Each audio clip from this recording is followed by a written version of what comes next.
Magandang umaga, narito ang ating update sa Bagyong Kaloy. Panatili ang mahinang bagyo at kasalukuyan nasa layog itong 570 kilometers silangan ng Surigao City, Surigao del Norte.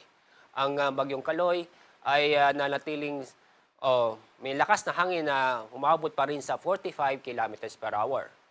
Ang pagbugso ng hangin naman ay umaabot sa 55 kilometers per hour. Samantala, itong low pressure area na nasa labas ng PAR, nasa layong more than 2,100 kilometers east of Mindanao. Itong low pressure area ay nanatiling mababa ang tsansa na maging bagyo. Balik na tayo sa bagyong Kaloy, na inaasahan pa rin natin na ngayong araw ay hina at magiging low pressure area. Ang yung mapapansin, itong kulay brown, ito yung mismong bagyo at napapansin nyo, napakalayo niya ang bagyong ito sa ating bansa. Sa makatuwid, walang epekto sa ating panahon ngayon at wala pong nakataas na tropical cyclone wind signal. At yung papansin na ang may tayo na monitor na isolated na pag-ulan dulot ng thunderstorm sa bandang Zamboanga Peninsula.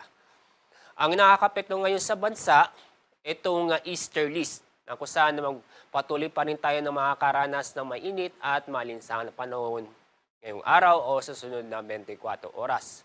Pero itong trough ng bagyo o yung extension area ng bagyo ay inaasahan na makakapekto. Maaari pong bandang hapon o sa gabi dito sa Eastern Samar at Dinagat Island.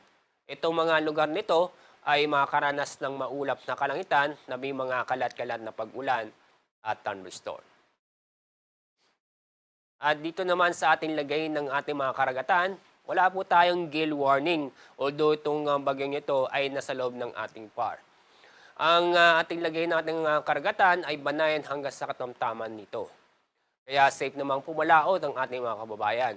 Pero paalala na mag-ingat pa rin dahil sa mga thunderstorm sa bandang hapon o sa gabi.